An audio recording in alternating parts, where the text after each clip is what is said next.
How's everyone doing? Today I have a Blu-ray and DVD collection update with 6 pickups. And if you've seen any of these movies, definitely let me know what you think of them and let me know which one of these is your favorite. Leave me those comments down below. First up is the Wrong Turn reboot. And if you're expecting the other Wrong Turn movies, it's not going to be this. This isn't a backwoods slasher or cannibal film or anything like that. It basically follows a group of friends that go hiking the Appalachian trails, and they get the basic warning: stay on the trails, don't go off the trails. What do you think they do? They go off the trails, and they come across this essentially a utopian society called the Foundation, and it founded like around the Civil War time. Basically, a bunch of people wanted to avoid America tearing each other apart, and they created this utopian civilization hidden away, and they have all these traps around so nobody can get close. And of course, this group comes across some of the traps. They have to kind of fight to survive. I don't know, I wanted so much more from this.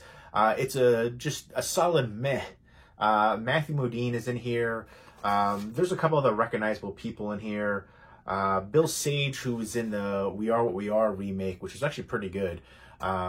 He's the leader of the Foundation. But basically, these young kids, they have to fight to survive against the Foundation, who have these really old world, archaic concepts and ideas, especially for doling out justice. There is a cool kill scene with some good gore, but overall, there's not a lot of that going on here. And then the ending was a huge letdown, and it seemed like they didn't know what to do with the ending. It's one of those things where there's a couple things going on there. All right, so it's a reboot. So there's no characters, no Three Finger, none of the cannibals or anything like that. Completely different. And the writer apparently from the original is back here, and he said he didn't want to make a slasher initially. Well, that goes to show you. You may have a good idea, but sometimes producers, other people outside of the project come and take what you have and transform it into something that people want to watch. Because this, average at best, even if it should have just been called a different movie. It shouldn't have been called Wrong Turn to begin with. The only thing that has any sense of commonality is the fact that they're in the woods, and there's a bunch of films like that. It's not a slasher film. Matthew Modine's the father here searching for his daughter who goes missing, and she's like the lead actress here. Essentially, it's a territorial thing with the Foundation. They don't want anybody to get close and find them out. But there's other characters in the town, the townies, and they don't want to, answer any questions about what's going on. And that was the thing, too, that I thought was weird. Some of the townies beat up Matthew Modine, and then, later, when they come across the same characters, it's just like, that doesn't make any sense. I know they explained certain aspects, but still. And then the ending, again, it felt like they didn't know what to do, didn't know how to end it. Yeah, again, if you're expecting the Wrong Turn movies here, this isn't it. Again, it should have been just named something completely different, like The Foundation. And, with certain films like this, they use like a religious cult aspect, but it's not a religious cult. It's more of an ideological cult or utopian society, essentially. But again, founded on everybody, pulls their own weight, contributes to society. Without the Wrong Turn name on it, probably nobody would watch this. That's essentially what it comes down to. It's what they call a reboot, but there's no similarities from the Wrong Turn movies to this, except for they're in the woods. That's it. Overall, disappointing. I was expecting some of the characters, a slasher movie, and it's not that, and it's not entertaining. The lead actress was good. Some of the other actors were good, but some actors weren't good at all. Nothing really stands out about it. And again, I felt like there was a lot of issues with the script, especially the ending, things that just don't work. And overall, this is just, average at best. I couldn't recommend it. And, I was looking forward to this, and I heard a lot of praise for it, a lot of positive reviews, and that blows my mind. It's not a terrible movie by any means, but it's just not anything worth watching, even the one time. I would say, sometimes movies are a one-time watch. I would have rather watched a lot of other things than this. So, I don't know. All the praise just kind of blows my mind for it. Definitely nothing special. And a disappointment overall. Solid meh. Let me know what your favorite Wrong Turn sequel is. I feel like, hands down, the first Wrong Turn movie is the best. For me, Wrong Turn 2. And then some of the movies are just absolutely skippable. Even the one in the snow, I wanted to like it because of the snowy setting, but That one was a bit disappointing too. The majority of those films, they go downhill, progressively worse with each sequel, especially the makeup effects. It looks like Halloween store masks, essentially. And I felt like it has a fan following, the franchise, Wrong Turn, so I don't know why they didn't put more money into it. They could have made better films. The one with Doug Bradley was one of the worst ones. But yeah, the first two are great, but after that, just progressively downhill, in my opinion. But let me know what your favorite sequel is for The Wrong Turn. Again, I feel like this shouldn't even be in the canon for the franchise right there, Wrong Turn. Wrong Turn 6 actually wasn't that bad. This is the 7th film in the Wrong Turn franchise, although again, it shouldn't even be in the franchise. Wrong Turn 5, again with Doug Bradley, was by far the worst in my opinion. Wrong Turn 3, Wrong Turn 4, rough. But yeah, for me, Wrong Turn 1, Wrong Turn 2, then Wrong Turn 6, and then I guess 3, and then 4, like 5. Ugh. I don't want to sit through that again. Which was a disappointment because Doug Bradley, horror icon, as Pinhead, I think his talents were kind of wasted in that one. But this movie actually makes me want to see a legitimate Wrong Turn 7. Bring back the, Three Finger and all those different characters, and give me the cannibal slashers that we want. Because clearly, even though the films, after, 2 and then 6 I liked, but a big portion of those films aren't very good, but it still has a fan base. And so I feel like make more, but put a little bit of money, especially into the, creature effects and the makeup effects and stuff like that. That's where it really needs some help. I feel like you can do so much with little, and gore effects and things like that. There's so much more you can do with the plot, and clearly, there is a fan base for seeing, inbred redneck cannibals, so that slasher genre, backwoods slashers, there's a following for it, so give us that.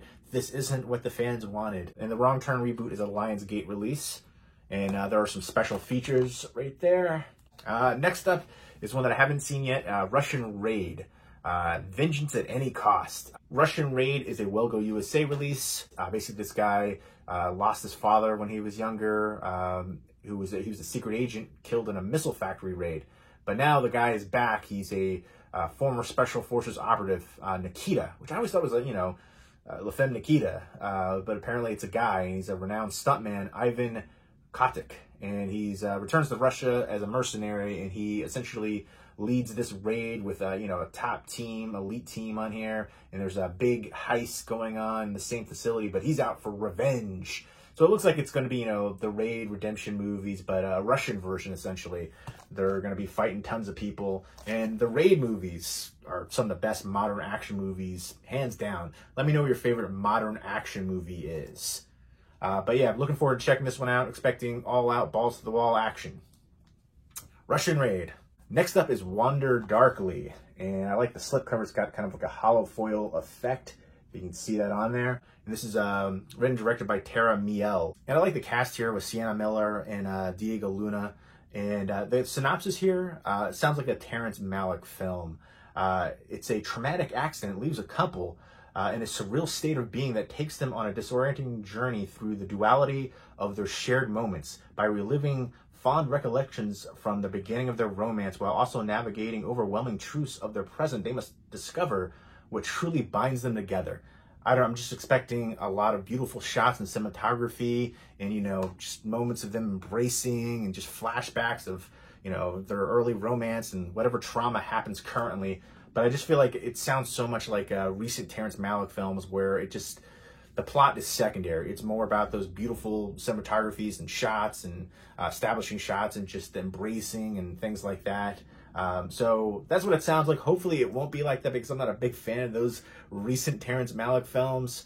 Let me know what your favorite Terrence Malick movie is. I know it's not the director here, but I don't know, just the synopsis made me think of that. But I am looking forward to checking it out. Hopefully it will be better than the recent Terrence Malick movies that I've seen, which, again, it's just beautiful cinematography, but that's about it for those movies. And it says on the back, Variety, the blurb is, feels like watching a poem. Again, makes me think of the Malick films, and I'm hoping it's not going to be that. But this is a Lionsgate release, and there's some special features. Once I view the ones that I haven't seen, I'll talk about them more in depth in a future video. Next up from Artsploitation Films is Beast Clawing at Straws. This is a Korean film, and it sounds like a tale of greed. There was a Louis Vuitton bag stuffed with cash, and a bunch of people are trying to desperately find it. And they say it's a pitch black neo-noir crime thriller. And it's, fishmongering gangsters, a greasy cop, a greedy gym attendant, beautiful prostitute, her wife beater of a husband, her ruthless boss, and her clueless boyfriend all violently scheme to try to find the bag with all the money. So it's obviously going to be like a tale of greed and all the intertwining relationships. And it sounds interesting to me. Korea's done some really good noir-esque, neo-noir films, and they really play up the drama. They know how to do that very well. So I'm looking forward to checking this one out. It's International Film Festival Rotterdam Award winner, and I do like the cover for that too. So I'll be checking this one out. Probably one of the next ones I'm going to watch. The synopsis sounds pretty straightforward, but I'm expecting some, craziness, some violence, a lot of dramatics with the relationships and how they all intertangle. Next up is The Last Vermeer. This does have a Blu-ray release as well. I believe it is a burn-on-demand one from Sony. They're doing a lot of those recently.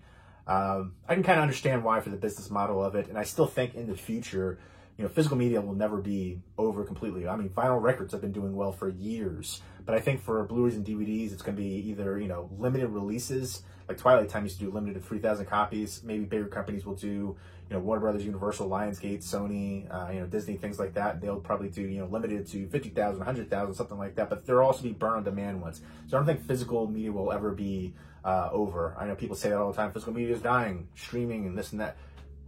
Streaming is, I understand the accessibility aspect of it. Besides that, there's not a lot to really take away from it. You don't own the films that you, for the, digital copies and stuff like that. And the streaming, they can take them down, they can edit it, they can change things, they could completely take them off your library if they want to. It's in the special fine prints. They can raise prices of things, add extra stuff in there.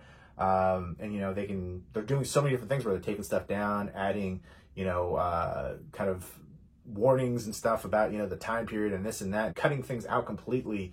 But also, the bit rate too. The picture quality will never be as good as physical media. But I digress. I highly prefer physical media. Physical media for life for me.